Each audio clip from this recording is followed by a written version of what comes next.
Alberto Rosa Rodrigues, 91 anos. E se Deus quiser, daqui uns dias 92, né? E ele quer, né? Porto Alegre. Olha, a minha infância não foi das melhores. Também não foi das piores, né? Mas não foi das melhores. Eu nasci em setembro de 1924, dia 13 de setembro de 1924. Perdi meu pai, devia ter 1 ano e 2 meses, 1 ano e 4 meses. E a minha mãe eu perdi com 11 anos. Então foi uma infância, pode imaginar, uma infância terrível, não? Mas Deus escreve certo por minhas tortas, não? E me colocou no caminho bom.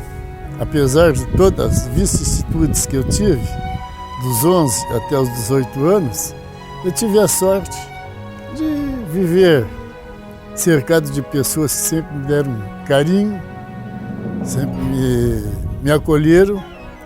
E tive a felicidade de encontrar a Brigada Militar no meu caminho. Dali para cá, entrei para a Brigada. O resto foi essa felicidade que eu tenho até hoje.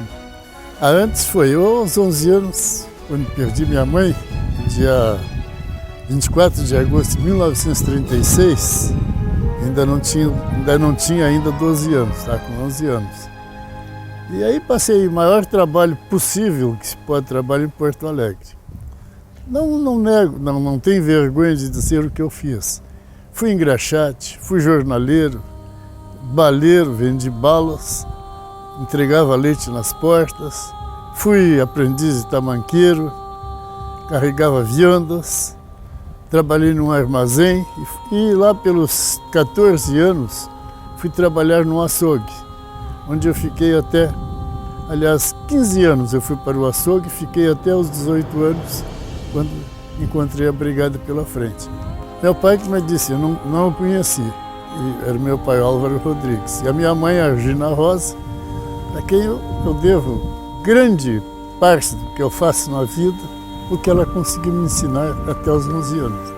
O aí foi o seguinte, é uma história, eu cito até o nome deles, Francisco Gonzalez Soto e Dona Rosália Soto, um casal de espanhóis que eram os meus patrões no açougue. Então me tratavam como um filho. Eles não tinham filhos e eu era considerado como um filho. Até que eu chegar aos 18 anos, um dia ela me chamou e me perguntou por que eu não sentava praça no Exército, na Marinha ou na Brigada. Eu fiquei até contrariado com isso, né? Ainda disse a ela, pô, vocês me consideram como um filho e agora só está me correndo daqui, né? Ela disse, não, acontece que tu não vai ser entregador de carne toda a tua vida. Tu vai chegar num ponto que tu vai casar, vai ter mulher, vai ter filho, e tu vai passar trabalho, vai passar fome. E tu indo para lá, tu pode fazer alguma coisa na vida. E de fato, entrei para a Brigada. E aí na Brigada eu tive outra fase que eu, se possível, contarei depois, que foi que eu consegui subir, né? E quando eu saí cabo, sargento e oficial, eu chegava lá, Dona Rosália me perguntava, e daí, aquilo que eu te disse, o que tu me dizes agora? Ela enxergava o meu futuro muito além do que eu mesmo pensava alcançar. E na Brigada, fui mandado de Porto Alegre para Rio Grande, vim ser recruta em Rio Grande, né? Estavam criando o batalhão de guardas. E aí eu passei a pronto, mais ou menos em agosto de 1943, e estava numa vida muito boa, aprendiz de corneteiro. Aí passou um sargento, aqui cada vez que eu falo o nome dele, é coisa como se fosse um nome sagrado, Alcides Melo, negrão gordo, forte. E chegou e disse assim, ô Rosa, o que tu estás fazendo aí? Vai lá em cima que eu quero falar contigo. Eu fiquei louco de medo, não? Disse, pô, não fiz nada para esse sargento, o que será? Aí fui lá. E ele perguntou o que eu fazia lá. Eu disse, não, eu estou como aprendiz de corneteiro. Ele disse, não, você não tem, isso aí para ti não serve. Tu vai vir trabalhar comigo, tu vais estudar e vai fazer o curso de cabo. E se tu caprichar um dia, tu vai ser sargento. Esse foi o Sargento Melo, o homem que fez isso para mim, né? Me deu uma mão por baixo, um pontapé para cima, né? E eu fui fazer o curso de cabo. Do curso de cabo, aprendi que a gente estudando sairia coisa melhor, saí sargento e houve uma brecha no curso lá no CFO Entrei para lá, se esqueceram, não entrei, saí aspirante. E hoje estou aqui, o coronel da brigada, falando para vocês. Então eu digo, pessoas como a Dona Rosário, o seu Chico, o Alcides Melo e muitos outros foram os responsáveis para que eu hoje estivesse aqui falando com vocês assim. Se não fossem eles, não sei o que seria de mim.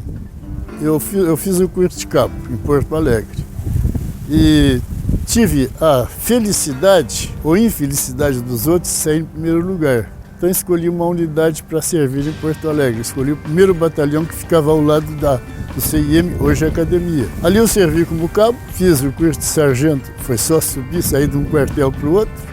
Continuei estudando, entrei para o CFO, saí aspirante. Quando saí aspirante, tive a felicidade de ser mandado para Pelotas. Quando eu fui soldado em Rio Grande, recruta, existia lá um cabo velho, Munheco, que foi um grande goleiro daqueles clubes de futebol do Rio Grande, e ele era instrutor de boxe. E achou que eu serviria para lutar boxe. Então, comecei a treinar boxe e lutar em Rio Grande aí, né? Quando eu fui para Porto Alegre, depois de sair cabo, eu entrei para um curso de adestramento, ataque e defesa, e nesse curso me colocaram por duas vezes na brigada para lutar, né? E eu tive a felicidade de sair campeão em 2 temporadas, fui bicampeão de boxe da brigada. Aí eu comecei a minha vida esportiva assim. Aí um dia lá um tenente Vasconcelos descobriu que eu era corredor, me botou a correr 100 metros. Dali apareceu o corredor de 100 metros, de 400 metros, 400 com barreira, 800. Depois entrei no basquete, no vôlei e a minha vida esportiva foi esta. E hoje eu tenho algumas medalhinhas lá que a gente ganhou. O total de medalhas que eu tenho são 106. Não, agora eu ganhei outra aqui agora, mais uma que são 77. Entre medalhas esportivas, medalhas da maçonaria, a maior medalha que eu tenho, a melhor, a mais importante, é desse tamanhozinho assim. Uma medalha de ouro puro. Melhor atleta da Olimpíada. CFO, que é o curso de oficiais da brigada, e agronomia. Eu fui o melhor atleta e ganhei essa medalha. O meu trabalho foi esse aqui, eu fiz essa pesquisa, descobri todos os homens, o único trocado que tem aqui é esse aqui, que em vez de ser 23 é 28. Morreu de 23 mesmo. Então, isso aí foi os que morreram na Revolução. Eu pesquisei toda a Revolução e fiz história. São as coisas que a gente faz e vai ficando. Da maçonaria, muito importante. Eu era capitão aqui em Pelotas e resolvi um caso para um cidadão a respeito do filho dele. Eu era subcomandante aqui.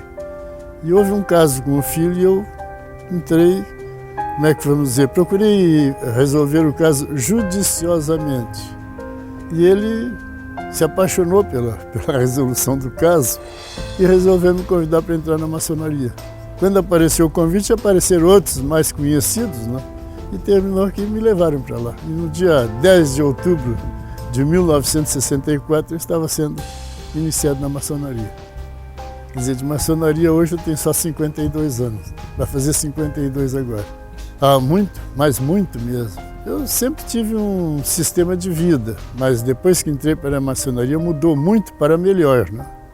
Comecei a trabalhar sobre os aspectos filosóficos da maçonaria, comecei a observar que era muito mais aceito, melhor aceito as atitudes que eu tinha maçônicas. Eu agradeço à maçonaria também, a felicidade que eu tenho de vida, né? Olha, a religião é o seguinte, eu confesso, sou muito, não sei se todos aceitam, sou muito brincalhão nessa parte. Eu fui católico apostólico relaxado, porque eu só ia na igreja quando precisava rezar, por causa de uma prova, de exame e tal.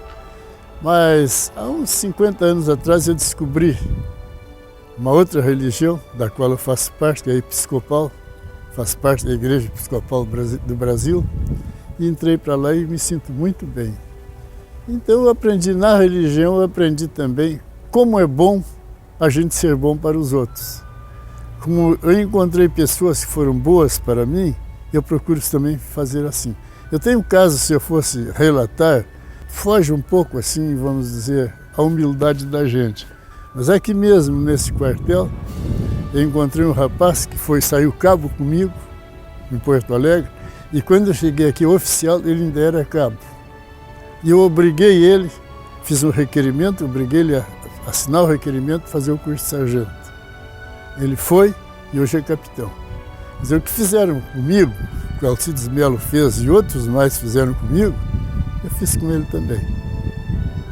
Isso aí também, isso aí não faz tanto parte da religião, faz parte da filosofia de vida que eu tenho, né?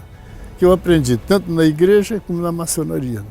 E a vivência também na brigada, com elementos aqui dentro da brigada, de muita inteligência, homens de muita perspicácia, que mostravam para a gente qual era o caminho certo. Eu servia aqui em Pelotas no ano de 1961, quando trouxeram para este quartel, nós éramos o 3º Regimento de Polícia Rural Montada, trouxeram a chama crioula para cá para o quartel para ser guardada.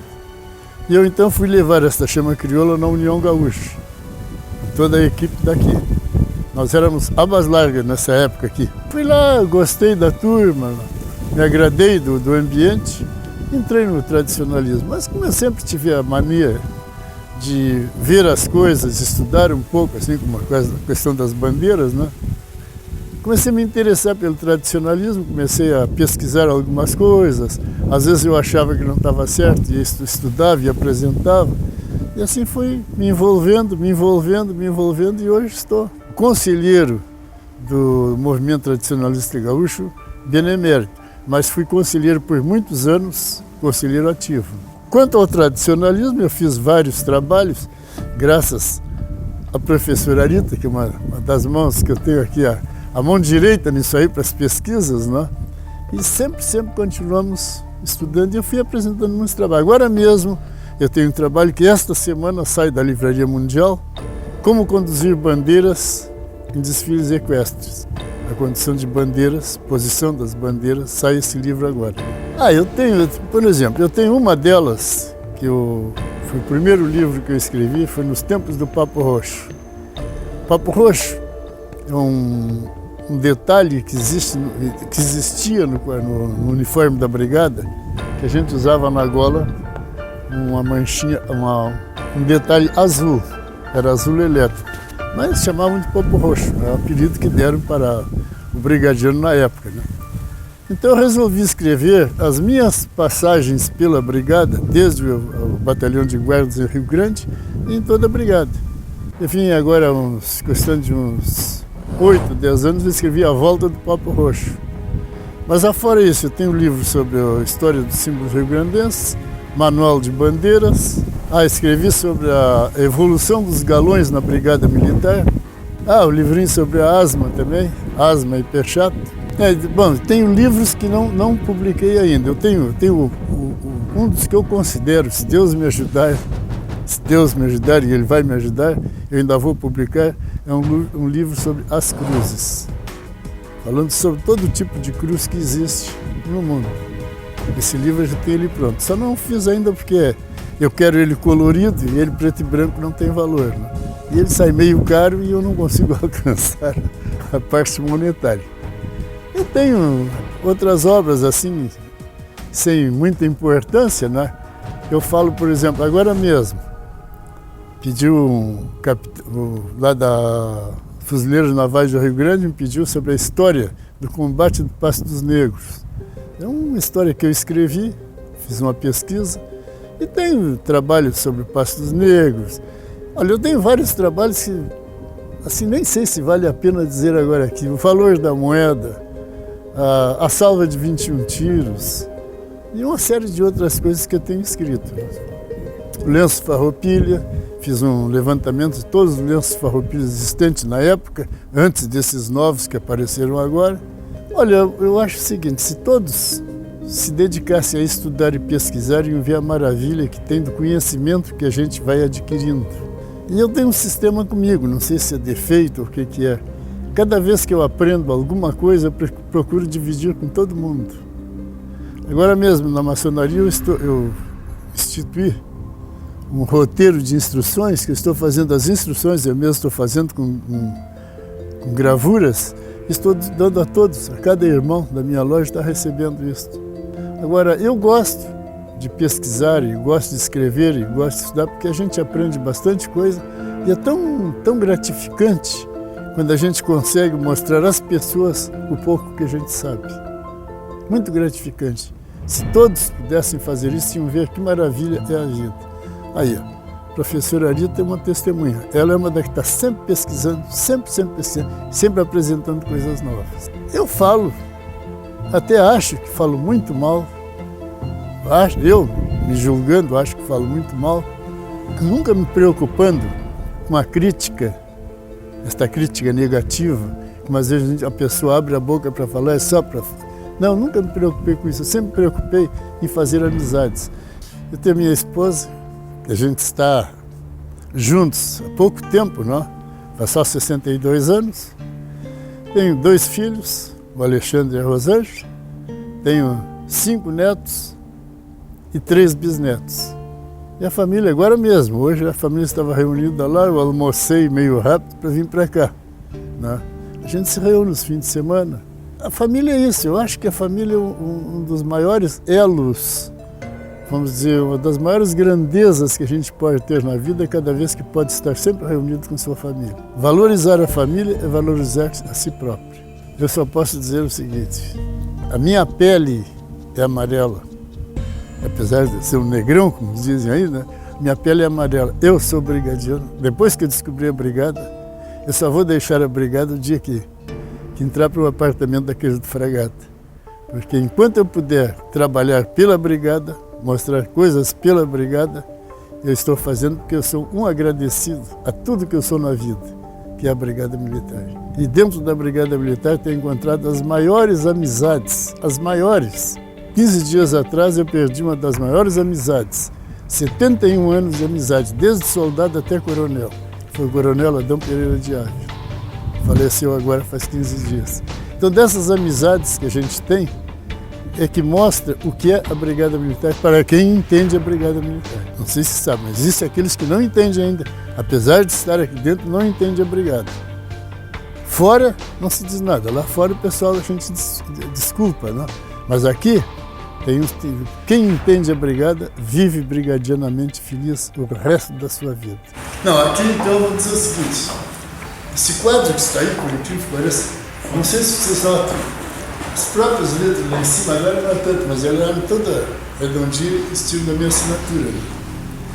Os quadros que existiam de comandante aqui, eram todos mais ou menos assim, desse tamanho. Todos, lá em cima. Então não tinha mais lugar para botar comandante. Então eu resolvi desenhar isso aqui, era até aqui. Desenhei até aqui assim. Para fazer o quadro dos comandantes. Nesta época, eu estava aqui, ó. Foi aqui que eu fiz. Olha bem, esse aqui, colocou todos aqueles quadros, mas esse aqui, depois foi até lá. Depois, então, quando viram que estava pequeno, resolveram fazer mais um pedaço, fizeram maior. Isso aí também, das coisas que a gente fazia aqui assim. E aqui está este comandante aqui, Valdo Barbosa e Gonçalves de Menezes, foi meu primeiro comandante aqui, quando eu cheguei como aspirante. E meu último comandante que eu tive foi o Cícero. Eu saí no Cícero. Eu cheguei lá naquele e saí nesse aqui. Tudo bem. Fico satisfeitíssimo com isso, vocês me proporcionando. Não, como é que se diz? O coração velho continua firme, né? Que eu fiquei meio assustado, né? Uma coisa dessas, a gente se assusta, né? Com certeza. Mas, contigo, Arita, e com aquele guri ali, pô. Aí eu me esqueci de dizer, ó, de todas as minhas amizades, tu é um dos, faz parte do primeiro lugar, porque eu já tenho te dito isso muitas vezes, né? O que tu representa dentro da minha amizade. Não, aparece aqui que eu quero que tu... Também, eu quero dizer que tu foi um dos homens que eu te conheço aqui dentro desde soldado e representa muita coisa eu aprendi contigo, mas muita coisa mesmo. A simplicidade, a humildade que a gente tem, a gente aprende com os amigos, e contigo eu aprendi tudo isso. E a sinceridade está aqui do lado. Tanto é que no seu livro, no final, tem um depoimento dele que foi o dia que fez uma homenagem para o senhor. Que bom, né? Que bom. Mas é isso. Vontade. Eu é que agradeço, mas agradeço mesmo. Vocês me fizeram. A gente poderia falar muito mais coisa, e tem muita coisa para falar, mas tem. Tudo tem seu tempo. Tudo tem seu tempo. Sempre existiu aqui o seguinte: não, para ingressar neste quadro aqui, tinha que ser comandante efetivo. Eu nunca fui comandante efetivo aqui. Eu fui comandante interino de 1961 até 1968, quer dizer, sempre preenchendo o cargo vago, Então eu já estava na reserva quando o coronel Moraes e o major Castelhano resolveram que eu, por justiça, deveria figurar ali também. Então, fizeram esse quadro, onde colocaram aqui todo o período que eu comandei a unidade interinamente, botaram esse quadro como honra ao mérito. E eu estou aí. Não sei se mereço ou não, né? Mas estou nesse quadro aí, com aquele uniforme antigo ainda, né, dos galões daquele. Assim por diante. São das histórias que a gente tem nesse batalhão. Eu disse há bem pouco tempo para um irmão da brigada e da maçonaria que ele me mandou uma série de quesitos sobre como uma pessoa deve viver até os 90 anos. Então eu mandei dizer a ele que eu já havia emplacado 91 e mandei acrescentar mais um item. Eram 45 itens que ele mandou, então eu botei o 46º. Amigos, faça amigos, faça amigos e faça amigos. Você vai ver o valor de uma amizade. O que a gente recebe de um amigo, que a gente transmite para esse amigo, um dos maiores valores da vida. E eu considero assim, acho que chegar na idade como eu estou, assim, cercado de amigos, é um dos maiores valores que a gente encontra na vida. Meu nome é Maria Rita Madruga Garcia, sou natural de Piratini, conheço o Coronel Alberto Rosa há mais ou menos uns 30 anos, devido ao trabalho que ele tem feito com seus livros. Eu e o coordenador Duarte resolvemos deixar um legado sobre ele, sobre a vida dele. Então nós pesquisamos mais ou menos uns 6 anos tudo sobre a vida dele, seus livros, seu trabalho, e fizemos essa obra. É um exemplo a ser seguido, Alberto Rosa, porque nós acreditamos que o Coronel Rosa, para nós, no tradicionalismo e na corporação, ele realmente é um exemplo de homem, um exemplo de militar. E como ele nos deixa claro isso, acreditamos que seria bom contar a vida dele para que os jovens, os tradicionalistas e os jovens soldados de agora conhecessem a vida dele, que começou numa vida sofrida e chegou até onde todos os andares que ele conseguiu galgar. O que motivou ele, o que fez ele galgar todos esses degraus, o que fez ele chegar aonde chegou foi ter uma vida sofrida, ter uma infância sofrida, passar dificuldade e chegar até aí. Coronel Rosa, para mim, é um exemplo a ser seguido. Se eu fosse homem, queria ser ele. Gostaria de fazer tudo o que ele fez, ter essa disposição, chegar nessa idade com essa sabedoria, essa experiência e passar para as pessoas a experiência que ele passa. Ele é um amigo, ele é um companheiro, ele é uma pessoa maravilhosa para nós.